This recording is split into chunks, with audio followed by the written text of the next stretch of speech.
after the fun. So, there might be some of you out there who have no idea what the heck I'm talking about. So let's get through what this is before we start going into it. Pinkie Tales are a YouTube series. There you go. It is a YouTube series about Pinkie Pie telling fake twins bedtime stories of famous fairy tales, but she uses herself and her friends as the characters in these fairy tales, and they turn into quite a hilarious mess of just, pony awesomeness. At one point, Discord took over. And that's right, at one point Discord did take over. He said, how dare she do comedy and not involve me? I will not and he made the princesses male. That's right, he did make the princesses male. That's Discord for you. So far in the series, we have Applejack and the Beanstalk, Little Red Riding Hood, the Three Little Pigs and the Big Bad Werewolf, Cindershy, Goldie Chaos and the Three Princesses, Saddle Arabian Nights Aladdin, and the Little Mermaid. And as of today, Egghead and the Beast. With Twilight as cat. Now, I've spruced up this panel, I've done it before, but it's never the same. And this year, I want to encourage audience participation, so I brought a bag of prizes. They have everything from pony squishies, to accessories, to toys, to posters, to everything under the sun. So, I will need some lovely volunteers today to take home these beautiful prizes. Let me tell you about which skit is going to be first. Cindershy. I will need a Cindershy. Gray shirt. I will need a whisker bloom. Green shirt in the back. That's you. Perfect whisker bloom. Just screaming the character. Yep. Cheesy bell. Pink shirt. Right there. Rattaloo. In the aisle.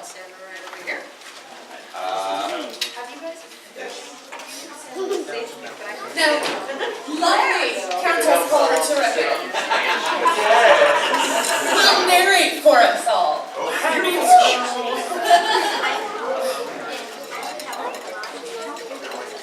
We'll wait a moment to get our actors and actresses ready.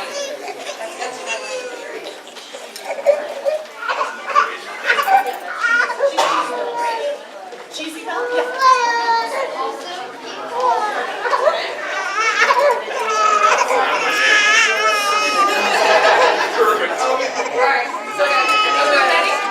Okay, you're ready. You shout. Oh, it's not working? Now we're good.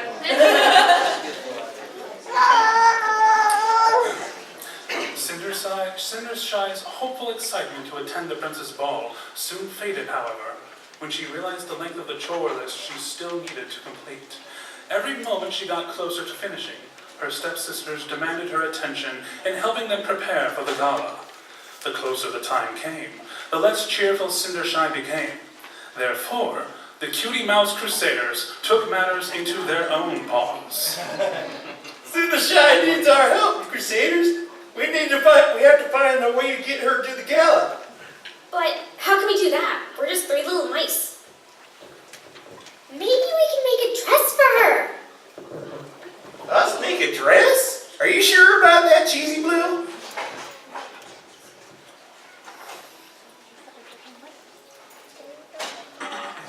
Come on, Whisker Bloom. How hard can it be?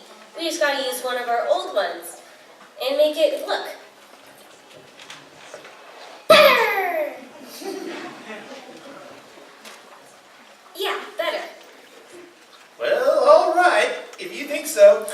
The Crusaders made their way to Cindershy's meager closet to find nothing but old rags. They looked at them and then back at each other, unsure which to beautify. Oh wow, so many choices. many holes as the others do.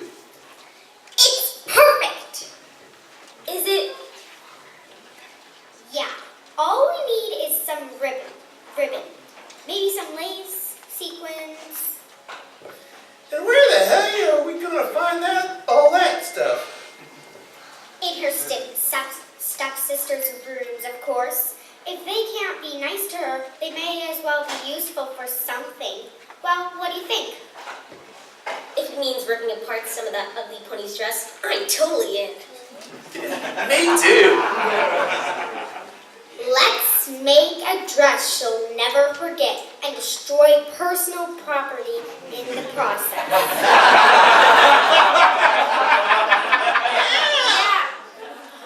By early evening, Cindershy had lost all hope of going to the gala. Even though all the chores had been completed and her family was all ready to go, she knew that she didn't have time to modify anything from her wardrobe. Her footsteps were slow and her ears matted against her head when she finally reached the attic.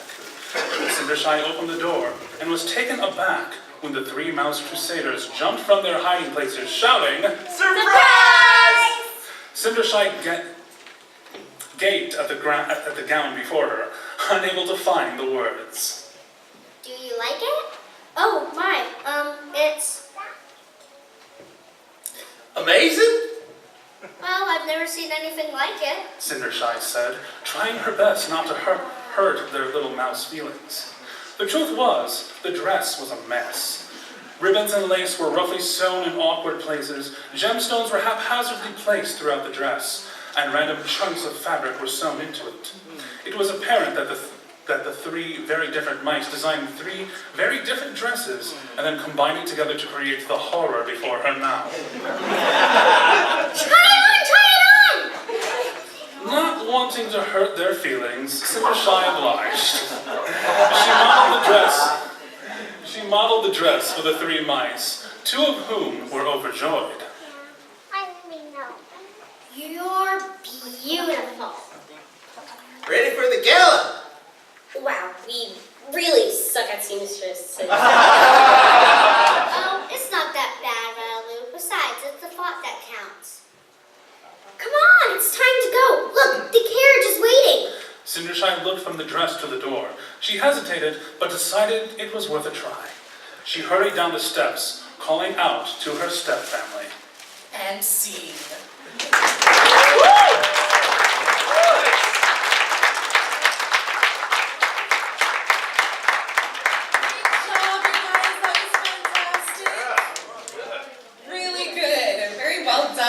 Okay, so the second skit will be from The Little Mermaid. This is a good one. Okay, I will need Partiel. Right to the front. I will need an adagio. Oh! Siren. Right to the aisle. Black shirt, yeah. A sonata. Right over there by the speaker. The DJ up there. Thank you very much. That was Only Pinkie Tales will be able to put the siren in the one-string fairy tale. Exactly. The only one who can bring the fourth wall to note on even the twilight. And an aria, of course. Luna, right up there.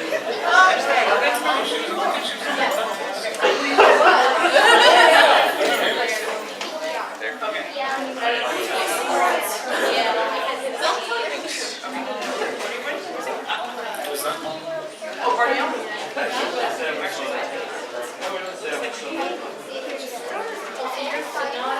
There we go. There's Aria. Who's Aria? Aria's the green. Your Aria, I think, is The purple one. purple. Hey, you're Aria. You're Adagio. Sonata. Was that you three actually standing here? See you guys? Perfect. Easier for you.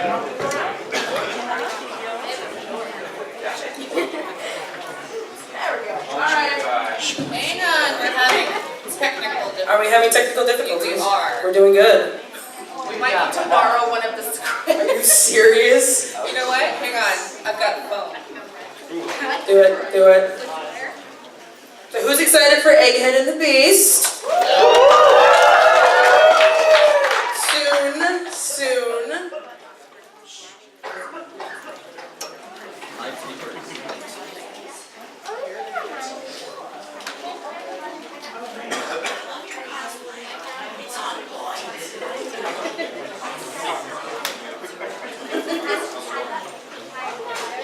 Do you want me to soon? We got it. All right. Yay, technology problems. When in doubt, play Discord. Are fabulous actors ready? That always seems to happen a lot in this room. Oh, okay. I was like, I didn't touch anything, I swear. I didn't do that. Alright, that was me. Ready? Ready? No. Come on, princess. Adagio said, beckoning Partiel forward. Partiel noted that they were in a particularly large sunken pony ship. Spells and dangerous-looking objects lined the shelves, nooks, and crannies of what was once the captain's quarters. Wow, you really have an evil bad guy layered down to an art. My fellow sirens tell me you have a bit of a problem. A Pegasus problem, to be exact. I want to be a Pegasus so I can fly up and find my prince. Well, we can certainly help you with that. Adagio said, gathering magical supplies, while the other sirens kept a close eye on Partiel. You will? But why? I don't know what you've heard about us sirens, but I assure you it isn't all true. We're merponies, just like you. We just want to belong. So you're not villains? You're just shy magical mermaids who sink ships and happen to live in a really spooky graveyard? No pony is ever harmed. The sailors really fly away when the ship sinks. Or use their magic to teleport somewhere else. Or flail about in the water and scream like guppies because they never learned to swim. Sonata added, to which Arya gave a dark glare. What?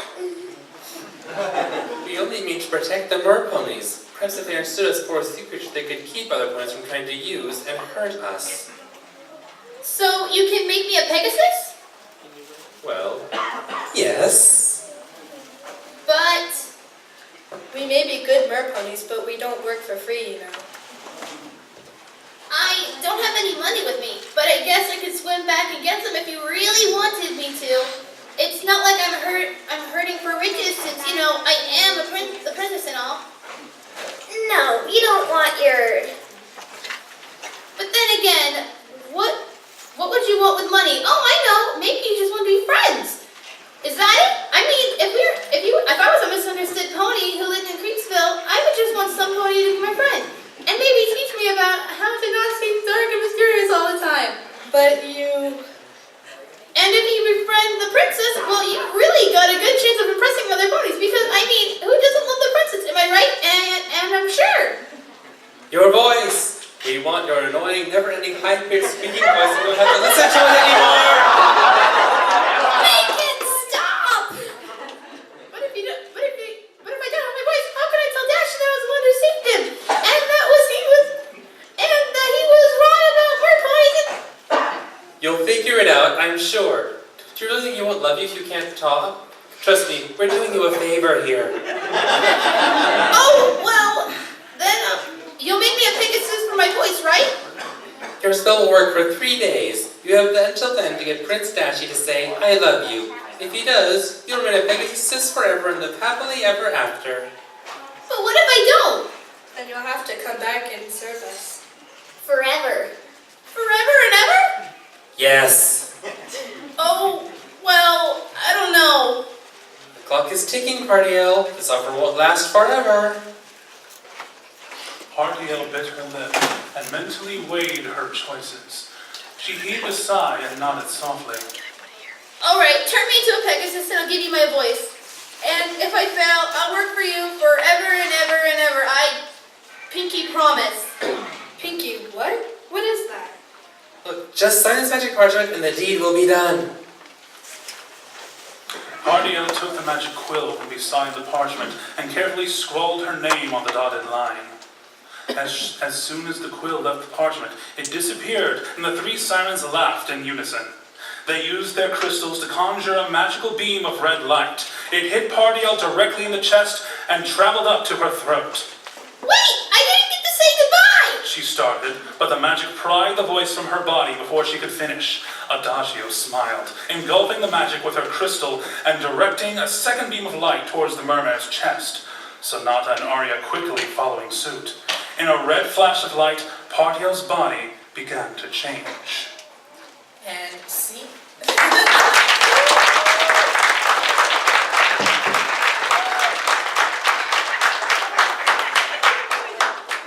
Great work, you guys. Okay, we have to be. Oh my gosh, why does it do that? What is that?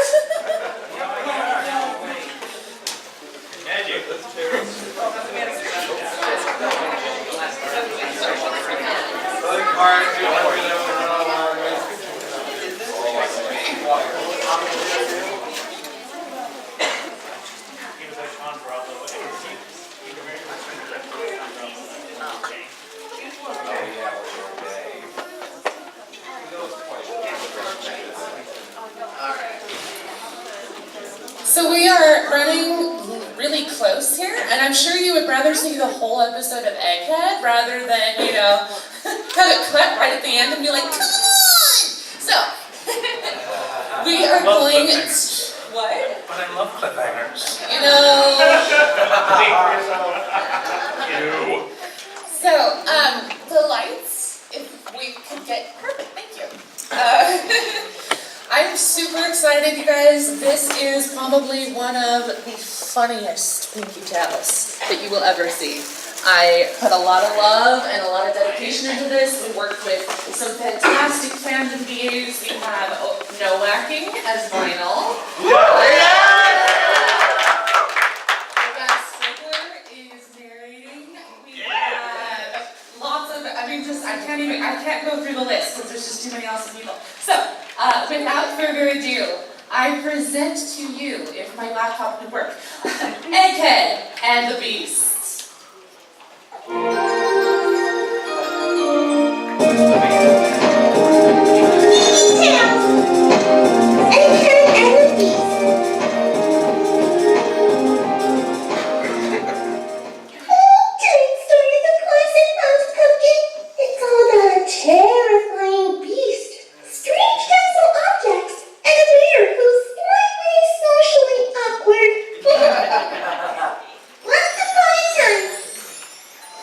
Long before the reign of the two Alicorn sisters, there was a small village in the kingdom of France. The beautiful, intelligent, and slightly odd Alicorn named Sparkle lived in the village on her own. She was fascinated by the spells and history she found in books, and chose to spend her days reading rather than socializing. Unfortunately, this caused Sparkle to become introverted and awkward around other ponies. Though many ponies attempted to include her in daily village life, Sparkle's attention was always focused on her studies. Eventually, every pony left Sparkle alone to do as she pleased. Every pony, with the exception of Dashton. Dashton was the hero and most sought after sire. He dominated the sky, breaking weather and speed records as if they were foals play. He was handsome, strong, charismatic, and available. Every village dreamed of becoming his mare friend. But Dashton's sights were set on the one who didn't clamour for his attention, Sparkle. One afternoon, Dashton and his faithful assistant Scoopy had just finished... Hang on, did I read that right? Is it really just Scoopy though? Yeah, because in the other story, the short, stubby little human that followed the honk circle around was called LeFou, so it's totally perfect. Scoot-a-loo and LeFou. I love brains. But don't you usually change the name? Isn't that a little distracting? Well, why don't you try to come up with something better? Did you know how hard it was to make a pun out of Lauren's name in the last one? How am I supposed to make something funny out of LeFou? It's like France Canese or something. Okay, first of all, it's called French. let's not start off the story by offending half of the world's population. We call her... Scooteroo. Roo is French and can be used as a surname. That's one of the silly nicknames Dashy and I use all the time. You know, like I'm Cockapoo, and then there's Yellow Quiet, White Perfect, Breakfast Cereal. What? Yeah, let's do that.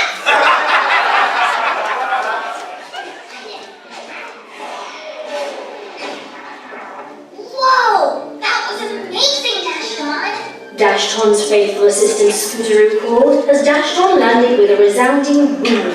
He had instructed Scooteroo to time his cloud clearing, hoping once again to break his own speed record. How long? Dashton asked, picking the cloud debris from his wings mindlessly. Oh, you were amazing, as always.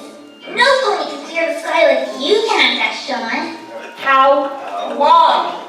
Dashton said again impatiently. Scooteroo gulped nervously before replying, 10.3 seconds? What? Let me see that timer. Dashton growled, swiping the little device from Scooteroo's hoof.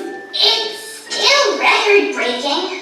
Yeah, maybe last year when I actually broke it. I promised my fans I'd break 10 seconds this year, and I will not disappoint them. Are you sure this thing is working? Working too.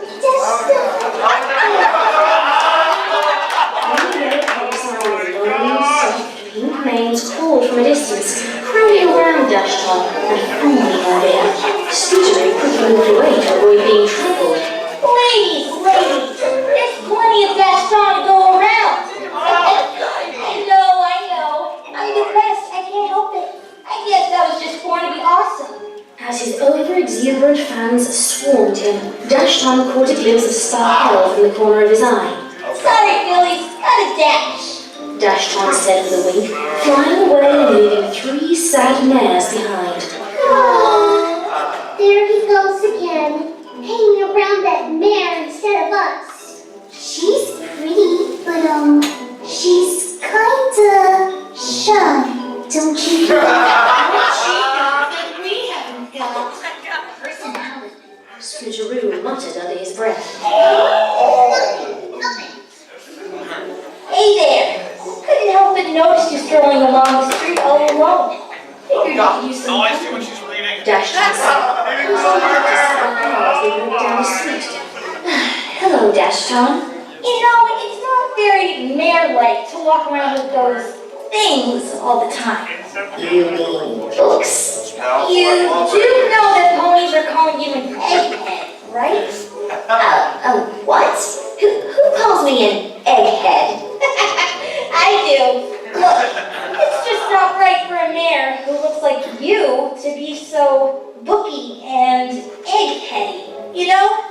I don't think booky and eggheady are words, and what do you mean a mare who looks like me? It's a compliment. It means you're too pretty to be burying your face in one of these all the time. If you want to tell me, I could show you some of my record-breaking trophies. Dashton, there's no such thing as being too pretty or too ugly to be intelligent. Also, I happen to think the most appealing ponies are the ones who don't flaunt their accomplishments. Instead, they should let their work speak for itself. You do have some pretty great work. What do you know of my work? Duh. You're like the most powerful unicorn in the place. Technically, I'm an alicorn. Whatever. You raised the sun and the moon practically on your own. That's pretty impressive. And it's that kind of mare that I want on my right wing. You have dozens of other mares who would give anything to be your mare friend. Why me? Because you're a challenge. And I never back down from a challenge. Not to mention, underneath all that eggheadiness, you're a really pretty mare, you know. I am not an egghead. So I'm gonna do you a big favor and take you out tonight. If you're seen around the village with me, that egghead thing will be a thing of the past. No, you don't have to say anything. I already know your answer. I'll be by at 7 o'clock to pick you up. There's no way you're not gonna love what I have planned. Dashton said, zooming away. That's a double negative!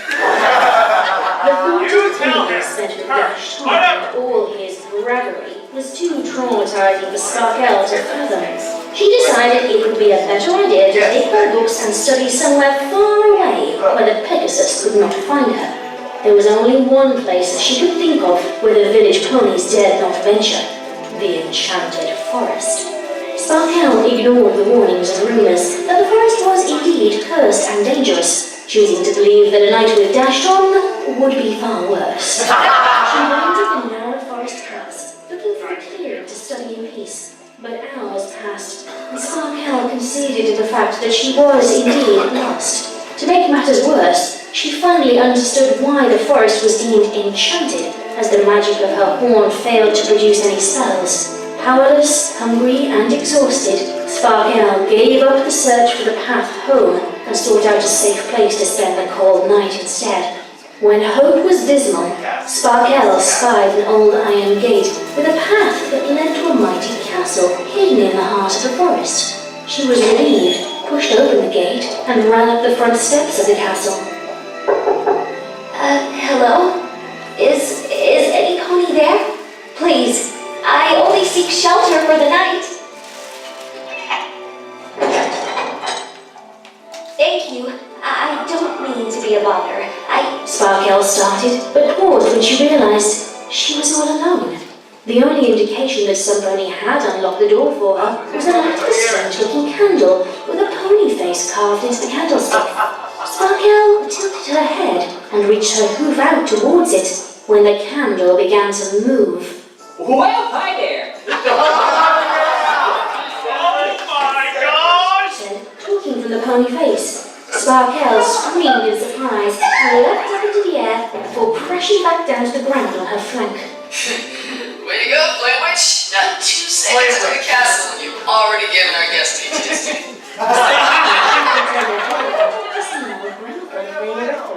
The voice she heard had come from the gramophone horn, but as the record spun, no other sound could be heard. Sparkle's ears perked up when she heard the candlestick popping over to the gramophone on its own, smiling as if nothing were amiss. Who are you? I think the better question is, what are we? We haven't been a who in a long time. But we're the staff of the castle. Cursed along with its master until our impending doom. Well, you're not interested in all that. Follow me. You must be crazy. Take me with you. This is gonna end up a disaster and I absolutely want to watch it happen. He lifted the needle on the record with one of his candles. He picked up the record itself and hopped along one of the castle hallways. You coming? He called to Sparkle. She nodded and walked cautiously after him. Eventually, the candle paused in front of a small study where a comfortable chair waited in front of a fireplace. Hang on, let me get that for you. The candle said enthusiastically, using the flame on one of his candles to ignite the fireplace. He then placed the record onto a second gramophone in the corner of the room, adjusting the needle accordingly. Make way! Make way! I simply must see this for myself! The third voice called.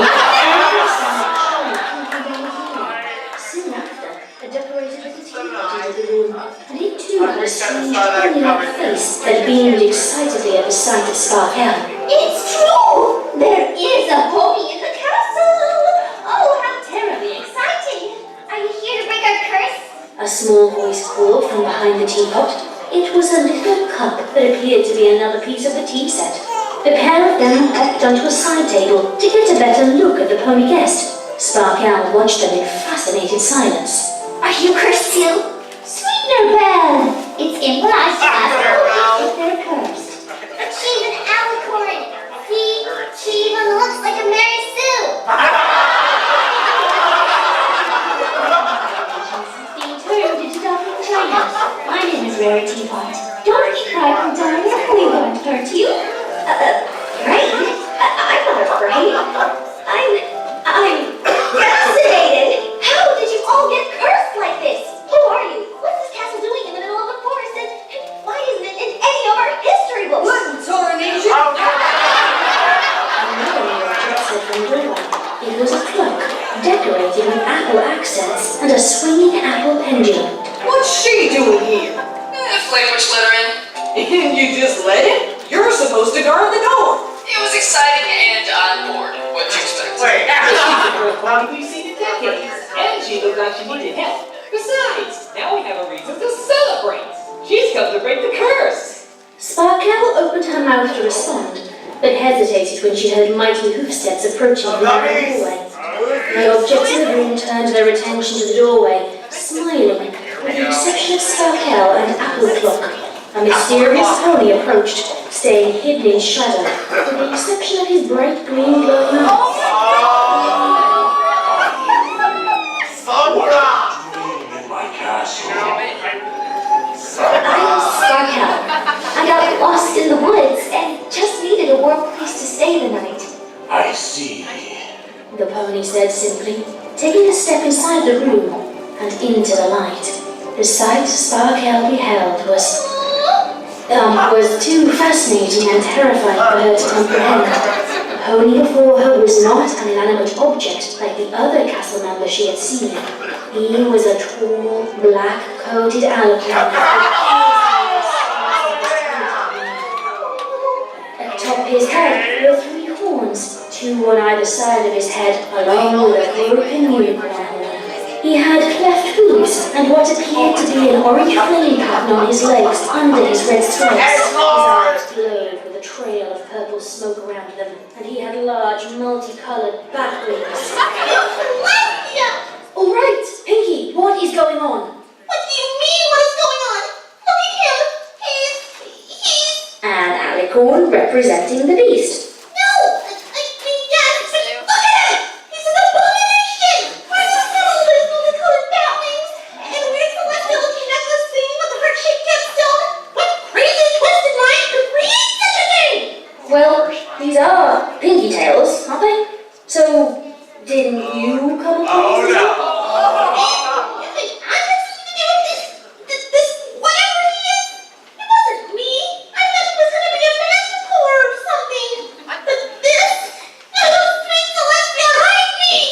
Are you afraid of him, Pinkie? Of course I'm afraid of him!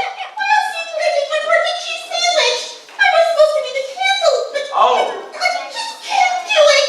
He's gonna shoot rainbow sparkle flame power at me and I'll be sent to another dimension! I just know it! Do you know how much power bronies give terrible disease? Stay far, far away from him! You're overreacting. I can't hear you! I'm far, far away! Please turn the page. Fine. Oh, come on! It's on this page, too! There's no escape, I tell you! No escape! Don't be afraid, darling. This is our beloved prince, the victim of a cruel and unjustifiable curse. No, not a prince.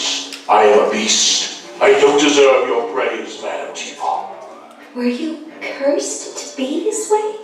No, my appearance did not change when I was cursed. But I fear that my curse may be the worst of them all. I am merely not permitted to leave my own castle and spread my vast and unending magical power with the pony world.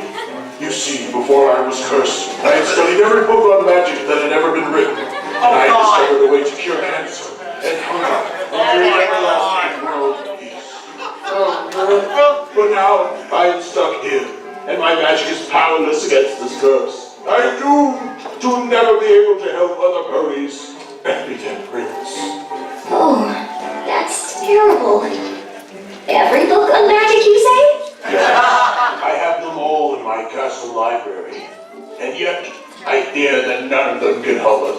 I have scored them for answers, but I fear my staff and I are doomed forever. Maybe I can break your curse. For some strange reason, I feel compelled to save you. What makes you so sure you can save us? I'm Mary.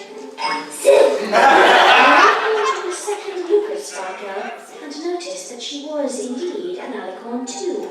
Does your alicorn magic work in my castle? Well, no. But if your magic still works, maybe I can find the right spell and you can cast it. You are welcome to try, but I must ask you to stay away from the west wing of the castle. That's where I like to go be brooding and mysterious. My candlestick clock will show you to the library, little Billy. You can call me Sparkle. And you could call me a beast, for that's to dramatically exit and leave you to your impossible task without helping you, even though I have the magic to do so. The prince said, igniting his broken horn with magic and disappearing from the room. Here we are, darling. Rarity Pot said, helping Flame Witch open the double doors that led to the vast castle library. It's beautiful. I think I might cry. You must have hundreds, no, thousands of books here. There's so much knowledge to take in. How can you possibly stand it? Well, to be honest, half of us can't hold a book or turn pages now that we're objects. And the other half don't like to read. I tell them a little bit of both myself. So, how are you going to break the curse? I need to know what the curse is before I can know how to undo it. It's written on an enchanted scroll. Vinyl said, from a new gramophone conveniently placed in the library. How many of these things do we have? And the better question is, why aren't they enchanted too? There's another plot hole. Wait, you know that we're, in a story? Why, of course I do. I'm a middle rip-off of Pinkie Pie. Pinkie can do whatever she can. It's not your fault for breaking though. Maybe it's because you're like her 23rd cousin 3 times removed. It's a recessive trait. How can I get that scroll? Unfortunately, you can't. It's in the West Wing. You're not allowed to go in there. But then, how am I going to be able to break it if I don't even know what it says? I believe there is a book in here somewhere that has a copy of what's written on there. The prince is a deep and sensitive pony, so naturally he keeps a diary. Maybe we could just borrow it when the prince isn't looking and risk upsetting the prince? Sweetener Belle, you know better than that. The poor dear is going through enough as it is. All right, let's look for the diary. Would you all be so kind as to help me search? Sure thing, Sparkle. Flame Witch said with a smile, hopping into the library enthusiastically. Now hang on there, Flame Witch. You're a candle, and candles don't mix well with paper. You're overthinking things, Appleclock. I can. Oh, wait, yep. It's on fire. Rare Pup, can you, I'm coming, Rarity Pot said, hopping after Flame Witch to dose the fire with her tea. Sparkle giggled and began combing the bookshelves for the diary. Hours passed with no success for Sparkle and the castle objects. They weren't a very productive search party, as Flame Witch couldn't touch any books, Rarity Pot was afraid of spilling her tea on them, and Vinyl couldn't move at all. It's better than not speaking, Hasbro.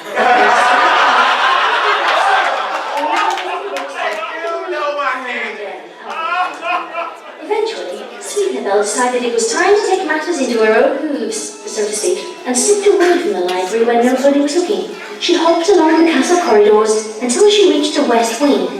Being as quiet as she was able, Sweetener was able to enter the prince's room unnoticed. Once she was inside, she spied the prince laying dramatically on his bed. The diary that the others were searching for wasn't in the library at all, but instead hovering next to him, while his magic jotted down his thoughts.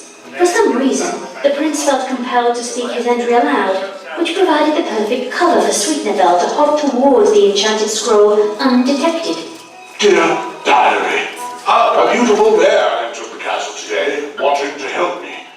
I don't understand why she would ever want to help a strong, handsome, and overpowered stallion such as myself. My heart is broken inside me, say. These feelings remind me of when I was an infant, and my parents, King Sombra and Nightmare Moon.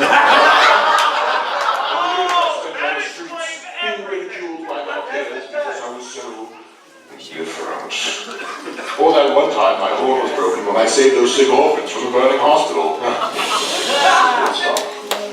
Sweetener used the handle on her teacup to grasp onto the scroll and hopped back toward the door quietly. She hurried toward the library while the prince continued explaining his tragic backstory to himself. Martel! I got it! Where did you find that? It's a long over-exaggerated story. Come on, let's read it. Sparkle smiled, choosing not to question the little teacup. She unrolled the scroll and squinted her eyes, finding it difficult to read the faded ink. What costs nothing but is worth everything, weighs nothing but can last a lifetime. that one pony can't own, but two ponies can share? It's something you don't understand, but desperately need. But once destiny is fulfilled when a correct answer is accomplished. Wait, this is a riddle, not a curse. You found it. Solving the riddle will break the curse, see? But the prince has already checked all his riddles and answer books and tried all kinds of magic spells. Nothing. See, if the ink disappears completely, then we're all cursed forever, and it gets harder to read every year. So, do you know the answer? Well, I just need more time, to narrow down my options. I can do this, no problem. The prince bellowed, his voice echoing throughout the castle. Sweetenabelle gulped, and Sparkle stood motionless. Moments later, the beast appeared in a flash of light and a resounding boom. You took it! I asked you to stay away from the West Wing, and you went there anyway! You interrupted my private thoughts! Sparkle shot a glance to Sweetenabelle, who smiled apologetically before hiding behind Sparkle's hoof. Well, how am I supposed to break your curse unless I know what the scroll said? You could have asked. You were the one who didn't think ahead. Do you even want me to break this curse? You seem mighty content to be depressed and mope around your castle feeling sorry for yourself. I didn't tell you you had to break it. If you don't want to be here, then why don't you just go? Maybe I will. Fine. Sparkle's face was red from anger and embarrassment as she stomped her way towards the castle door. The objects protested, hopping along beside her, pleading for her to stay. If he doesn't want me here, then I won't stay, Sparkle said angrily. She pulled open the door and stormed outside. She had only taken a single step outdoors when the clouds overhead began to multiply and darken. Thunder and lightning were quick to follow, though there was no hint of rain. From somewhere in the distance, there could be heard a dark and sinister laugh. It soon multiplied into 3 distinct voices. Sparkle ran from the castle toward the front gates. She was thwarted, however, by large dark crystals that sprung from the ground, blocking her exit. Sparkle quickly changed directions and fanned out her wings to fly over the wall instead. As she did so, the unmistakable buzz of hundreds of wings approached from the other side. She squeaked in surprise and ran in a new direction, finding it difficult to see anything when a thick black fog encompassed her. Help! She screamed, thrashing about in the darkness, her mind echoing with the unhinged laughter of the villains closing in. I can see! They're coming!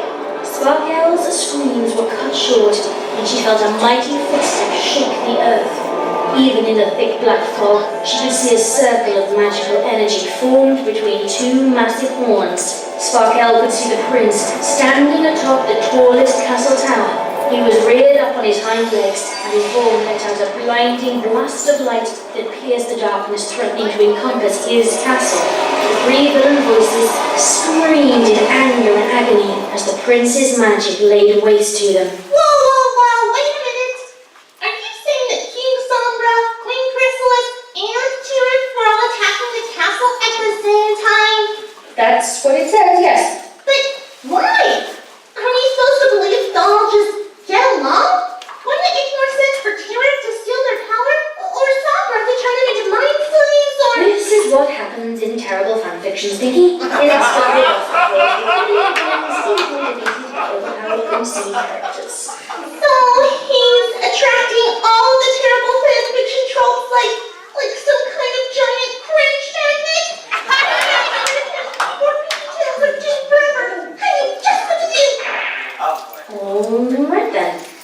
Sparkle stood in shocked silence, witnessing the might of the prince's tower. Once he had finished, he shot her an apologetic smile and disappeared from the tower momentarily to reappear in front of her. Are you alright? I'm fine. What was all that? Sometimes myself or my castle is put in incredible danger by outside dark forces, and I have to keep them at bay. Don't worry, they've never beaten me before. I'll make sure you're safe. But why? What could they want? They want me to turn to the dark. dark side. Saving my life, Sparkle said, conceding to the fact that without the prince's help, she surely would have met her doom. You're welcome. It's not safe for you to travel right now. It's best if you storm off tomorrow when the daylight's on your side. Sparkle smiled and nodded in agreement, following the prince back inside the castle. The following day, Sparkle found that her determination to break the curse greatly outweighed her desire to leave the castle. The prince was overjoyed to learn that she wanted to stay, and decided to assist her search rather than brood in his tower. The castle objects were all abuzz to see the two getting along, and each hoped the connection they were forming would bring them one step closer to breaking the curse. Minutes turned to hours, hours into days, and soon a week had gone by of fervent study together. Sparkle and the prince rarely left the library and each other's side. The prince quickly learned to accommodate Sparkle's tendency to work too hard by having his staff bring them meals and blankets at night when the studying poured into the cold early hours of the day. They talked, they laughed, they organized, and they made checklist after checklist to make sure they didn't miss a single detail, sharing ideas and clues with each other while keeping the end goal in sight. However, 1 week of study was the prince's limit, and he desired instead to do something else with Sparkle.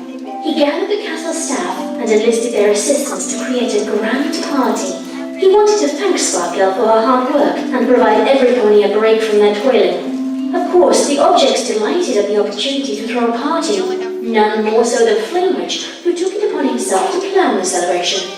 Rarity Pod whisked Sparkle away from the library to go and meet another castle object that would help to make her ready in time for the evening's festivities. Sparkle was a little uncomfortable with the idea, as she had never attended a party before and didn't want to disappoint the prince or his castle objects. She'll need to look divine, darling. I told her that only you could pull off such a feat. But of course.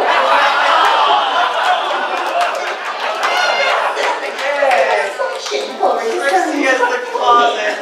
Or the dresser. As this one. Why does every pony call me that? What does it even mean?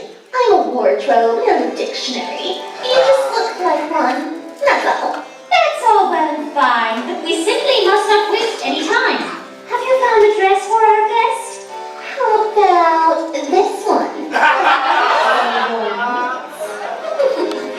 The Tresser giggled slyly, holding out a gown that was anything but appealing. Oh my, that'll never do. It looks as if a bunch of mice sewed it together on a smile. Shows off the brilliance of her wings. I don't think I have anything that would make her look good. Perhaps I misspoke then. Perhaps you're not the greatest wardrobe in the castle. Come, Sparkle, we will visit another room and perhaps we will find something for you there. Wait! I just found something. Yes! Have a look. There you go. Beautiful! Try it on, Sparkle. Are you sure I need this? Why can't I just wear my regular clothes? Because of what? How would one think to attend a gala without wearing a gorgeous gown? Because she's an egghead. Give it a try. But without my magic, it might take some time to get this on right. Oh, you don't have to worry about that. Come see. Tresser said, beckoning Sparkle closer. Sparkle took the bait and approached Tresser. Moments later, she was sucked inside the wardrobe and the doors shut, locking her in. Her screams of protest matched the strange sounds coming from within. Before a minute had passed, the great and powerful Tresser stuck Sparkle back up free-dressed and ready for the party. Ugh, now I smell like muscular bugs. You look exquisite! Rarity Pod said, showing Sparkle a reflection of herself in a nearby mirror.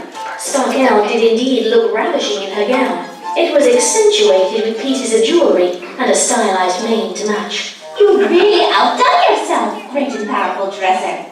Naturally, I am the best. Anna, A voice called from the other side of the door. the prince would like to inform the young filly that the celebration can now begin.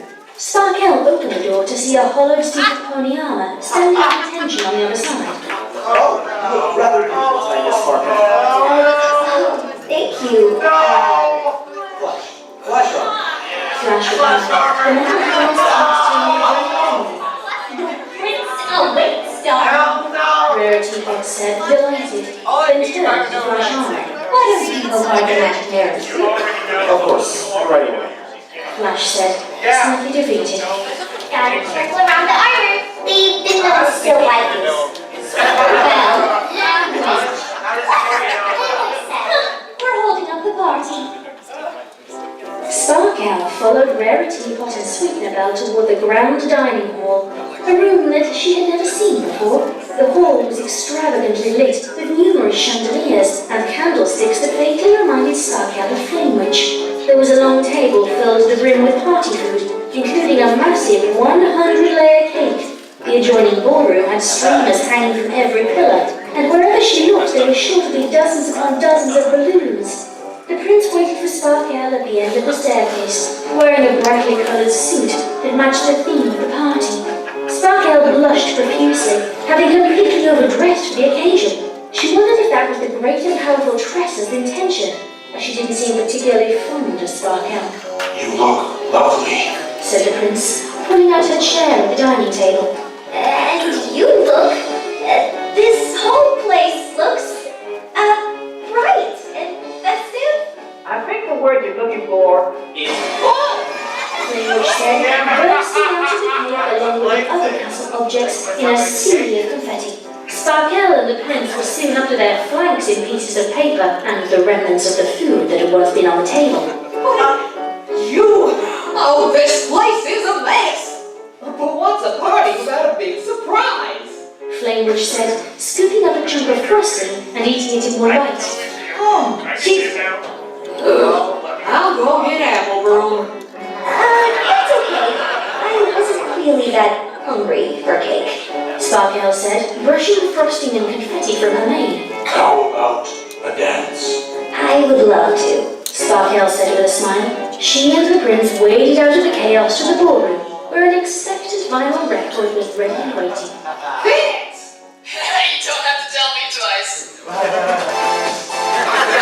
whole room seemed to jump at the beat, including the prince and Sparkle, the pair of them, dancing out the room together, flailing their hooves about in all directions.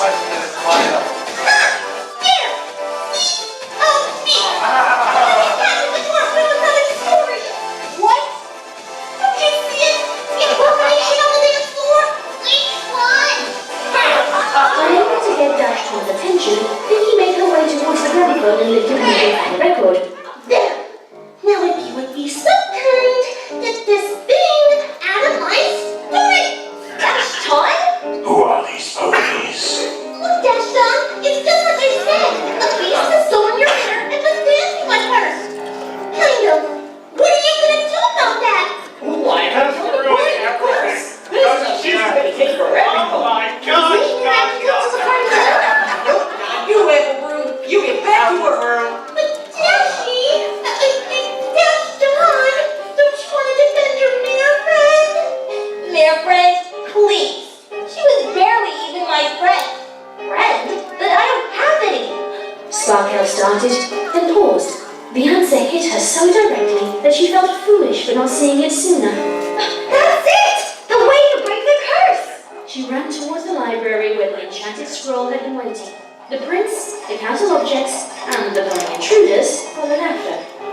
Oh, alright then. I'll just chill here and I get to see what's so exciting. Sparkle reached the scroll and carefully unfurled it, scanning the riddle as a big smile grew on her face. What costs nothing, but is worth everything, weighs nothing, but can last a lifetime, that one pony can't own, but two ponies can share, something you don't understand but desperately need. One's destiny is fulfilled when a correct answer is accomplished. That has to be it! Friendship! Before I came to the castle, you only had your staff around you, ponies that would do anything for you regardless of how they felt. You didn't have a real friend, did you? I guess not. I never called any of my staff my friend. I always thought I was too likable and perfect to be a good friend. That's the thing. The scroll said the answer has to be accomplished. That meant that you couldn't just know the answer. You had to experience it too. We've had the means to break this curse all along. You want to be my friend? already am your friend, and you're mine too. Once the words had left her mouth, the entire castle began to glow. Magical waves of light struck each castle object at once, engulfing them until it was too bright to see them at all. When they reappeared moments later, their true pony forms had been restored, and Sparkle could see them all as they truly were for the very first time. You did it! You broke the curse! Woo-wee! Now that feels a lot better! Appleclock said, bucking her hooves in the air, rejoicing. Hang on to your planks, every pony! This light show isn't over yet! Flamewitch said, lounging in a chair with shades over his eyes, pointing his hoof at the prince. All eyes turned to the prince in confusion as the magic began enveloping him as well. But I thought he said he was only cursed not to leave the castle. His appearance wasn't cursed.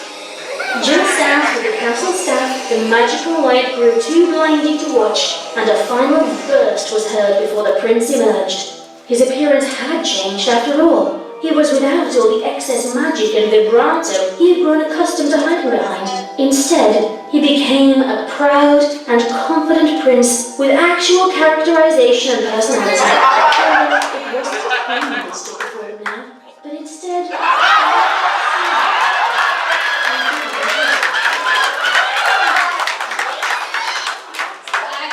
This whole time, the stack? I didn't think you wanted to get to know the real me if you saw me growing up. And now that I know you're my friend, Sparkle, Wait, where'd the story go? Guys? Nobody likes you, Stack.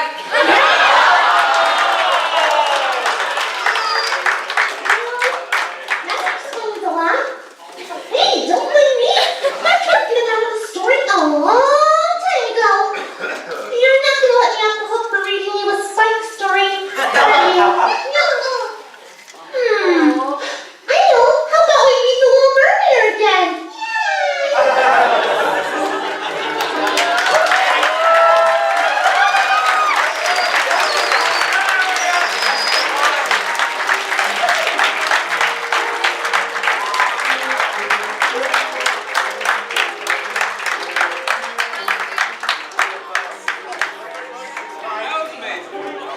No, I can't.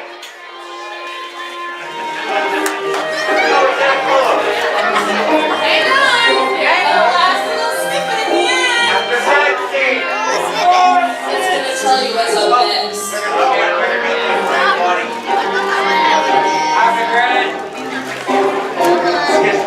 Cake bug. Ah, you're interested. For what,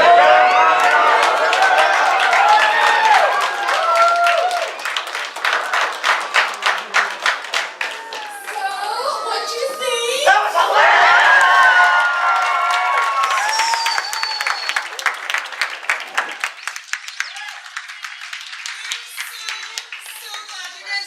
This was probably one of the best Pinkie Tales that I have made, working with all those voice actors. I have to tell you, one of the funniest things when I cast the Beast, I was like, okay, so you're gonna be a terrible character. And you have to sell it. And you did a fantastic job. Parody of a bad OC. Yes, exactly. Because isn't that a beast? I mean, but. So, That was ingenious. I have maybe 1 minute. We can read it right on the line. So if I have any questions, I can probably like rapid fire answer. Does anyone have a question? What's your question, hon? It is. It's on Magpie Pony, the YouTube channel, along with all the other Pinkie Tales. When is it gonna be out? It is live in 15 minutes. 15 minutes. So you guys are going to be like, yo, I got to see it first. the ultimate of all first. Just do a search on Magpie Pony on YouTube. You'll be able to find Pinkie Tales online in a playlist. And a quick little reminder for those who don't know, I hold casting calls for every single Pinkie Tales. I want to give everybody a chance to be included, so the cast is different every single time. Of course. So keep your eyes peeled for the casting call for Rapunzel. That should come very soon. Thank you again so much for coming today, guys. If you'd like to have autographs or pictures pictures or anything, we're gonna go out to the foyer. Yeah. Right where the little group of chairs is, okay? Okay.